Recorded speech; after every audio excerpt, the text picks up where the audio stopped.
What's up, everybody? How's it going? So, just watched Stranger Things 3, obviously. Binge watched it. Whew. I love this show. I love Stranger Things. This is like, I know everyone's like, and their mother is gonna say the same thing, but seriously, guys, like, I really dig this show. Um, I was waiting very patiently for this one to come out, and it paid off very well, and it's totally leaving me wanting extremely more and major cliffhangers. Probably the biggest cliffhanger out of all 3 seasons so far of the show.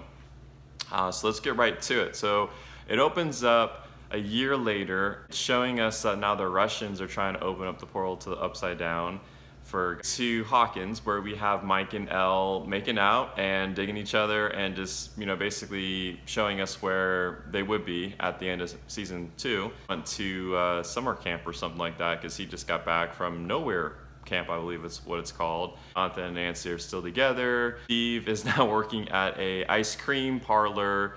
Character named Robin, and Hawkins now has a mall. And I'm really grateful that this season they brought this, because it just really, to me, popped more of the 80s vibe of where this show is taking place. Now 1985, good year.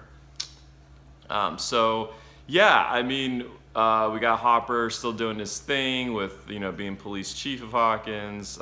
Joyce is just being a good mom, taking care of her kids. So everyone's doing pretty good. The town seems to be pretty chill. Everyone's on summer break, so it's just more lively because they're able to be more free and do kind of what they want to do. This season, I mean, it to me, it feels like each season is just up in the scale. It's just getting even more cinematic, and the characters are just developing much more richer. We're really caring about them, and it's just really fleshing out things that we're wanting to see with our favorite characters and stuff like that. Anyways, a lot of different stories going on this season. We have basically Dustin making a high-tech radio device, which he called Cerebro, which he could basically anybody on a high-level scale. And another new character is apparently Dustin has a girlfriend that he met at camp. Her name's Susie. Intercepts this radio signal from this Russian language, and he teams up with Steve. I gotta just say one thing. I love Steve. Like, Steve obviously was like total douche. You thought he was the villain in season 1. You thought he was just gonna, be one and done. But no, I think he's probably one of the most an arc.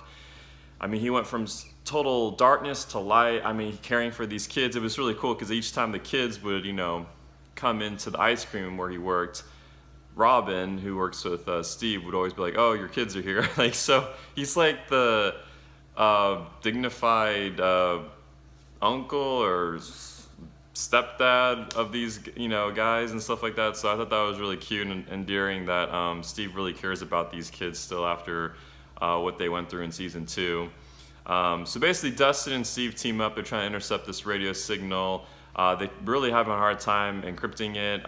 Thanks to Robin. Robin basically is able to speak fluently in 4 or 5 different languages, and she seems to be pretty darn smart.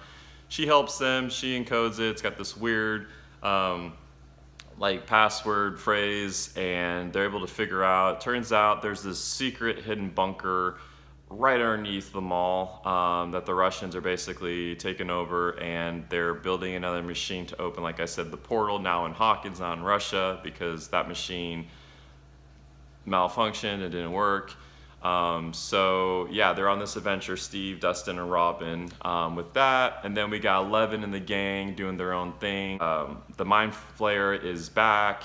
He's taken on a form in the actual reality world, not the shadow world. And he basically possesses and finds a host in Billy. That's right, Billy. He's back, takes people, and it's like the Body Snatchers. Really, the town is being intercepted by the Mind Flayer under its control and mind control. And Hopper is with Joyce on an adventure. They're working together. I found them really adorable. The chemistry was super funny. They had that love-hate relationship. They find Murray, and they basically come across this Russian scientist who seems to be, even though he's doing bad things, he's just a good guy. It seems like he's just a sweet guy. He's kind of like a big kid. Murray's the only one that can translate to Joyce and Hopper of what he's saying because he only speaks Russian. Mayor or the governor of Hawkins is actually involved in this whole device of the Russians taking over the undergrounds of the mall, basically building this machine. So we got another new character, Carrie Elves is in it, which is really cool. So just a beautiful cast, very fleshed out, very amazing ensemble. Elle's actually with the gang. In season 2, she was split up majority of the whole season. She was doing her own conquest, which was great because that was her basically meeting past memories with when they were having experiments on and testing out their powers and basically enhancing her powers and learning how to control them better. But this one, she's with everybody, she's helping them. There's more of a togetherness in this movie. Even though there's people doing their side missions and side jobs, there's a good chunk of time where they're all working together, and I feel like that's such a great strength with the show when they come together to defeat this monster that is terrorizing this poor town. So I really appreciated that it was more screen time of the whole cast together, even though they were, a lot of the times also separate, but not as much as they were in season 2. It was paced very well. I felt that everything about it was not at all dull or dry, that I thought it was just like I was on a ride. It was like go, go, go. Can't wait to see the next episode. Obviously Bob Newby, again, that's still, such a traumatic thing that happened at the end of season 2 with his death. So Joyce is obviously going through stuff with his exit and not being there. She's having memories of him. She's having a hard time moving on. And it looks like Hopper's really trying to make an effort to want to be with Joyce and be that, guy to take care of her. But she's just kind of like, not sure. But when she joins Hopper on this quest, I think it helps her character to let go some of those things and move on. Cool to see the villain. The villain's this he kind of reminded me of the Terminator. Just everything about his demeanor. He didn't talk much, the way he moved. So it was kind of like a throwback to Terminator that the creators did, obviously, with this Russian that's trying to track down Hopper, Joyce, and Murray, and the Russian scientists that they have. So that was cool to have that, threat. Billy's a threat because he's obviously under the mind control of the Mind Flayer, and he's going after 11 in the gang.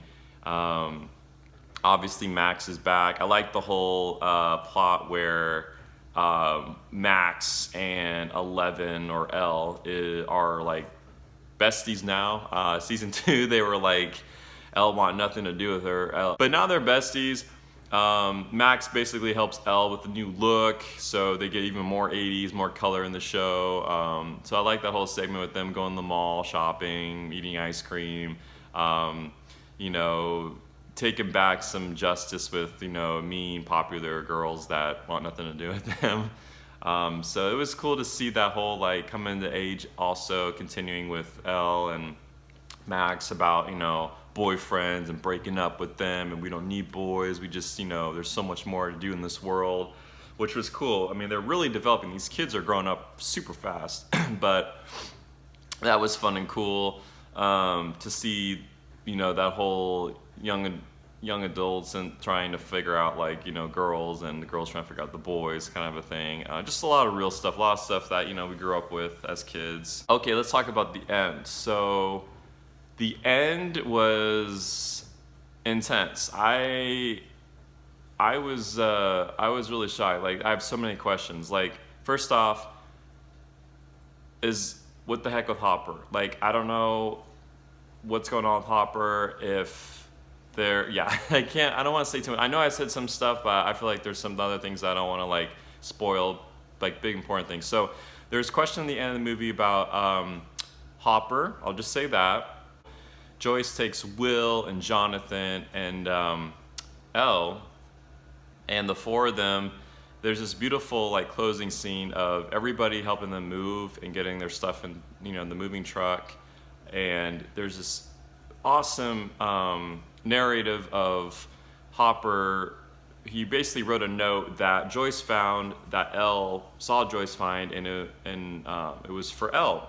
And it was this speech he wrote down that in the beginning, because Elle and Mike are, making out so much, Hopper doesn't want Elle to grow up. He loves her. He wants her just to be a little girl and just take care of her. He doesn't want to see this guy, making out with his daughter, because, he adopts her from season 2 at the end. And Joyce was like, hey, you need to just talk to them, sit them down, listen to them, don't yell at them, whatever you do. So he wrote down this speech, and it was so touching. Like, you see Elle reading it, and you just hear the narrative of Hopper basically saying what the note said that he was originally going to say to Elle and Mike, but mostly this was for Elle. And I just love that shot. I love that shot of them just all like moving, getting their stuff, and it's just a very touching, emotional moment, and I really liked how they did that. And then it shows everyone saying goodbye, and I love this because it looks so real and genuine. I feel like there was, because I think it was, this cast has to be close. They have to be, friends. I know Nancy, the character, the actor that plays Nancy and Jonathan, I believe they're a couple. I believe they really date in real life too.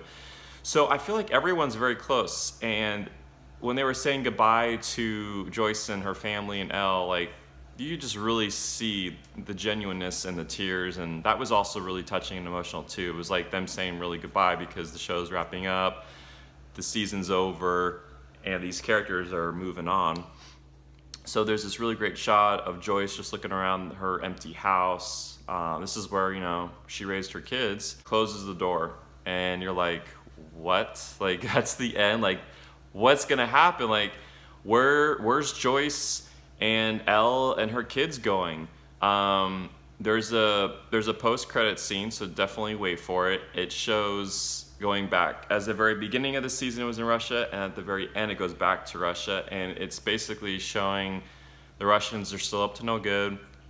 There's a prison, and it looks like they stole the Demodog, or they're like growing them, or now they're able to open their own gates to our reality. I have no idea, but apparently there is still at least one left, and they feed it to this prisoner. But at the end, they don't show it, but they say, no, not the American. So I'm like, okay, who's this American? There's so many. This is the most cliffhanging end of this whole series. So it's like, oh my gosh, hats off to the writers, hats off to the creators, the director.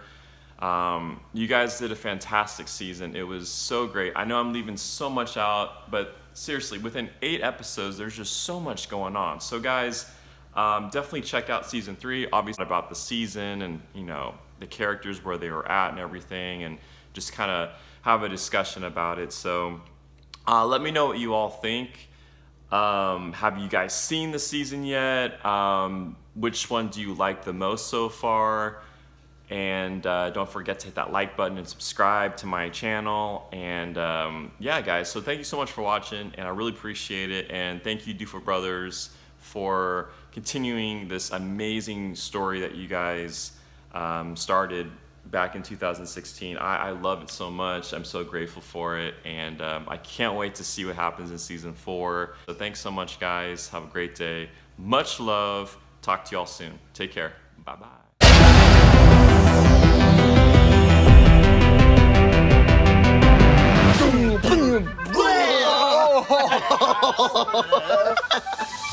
How many children are you friends with?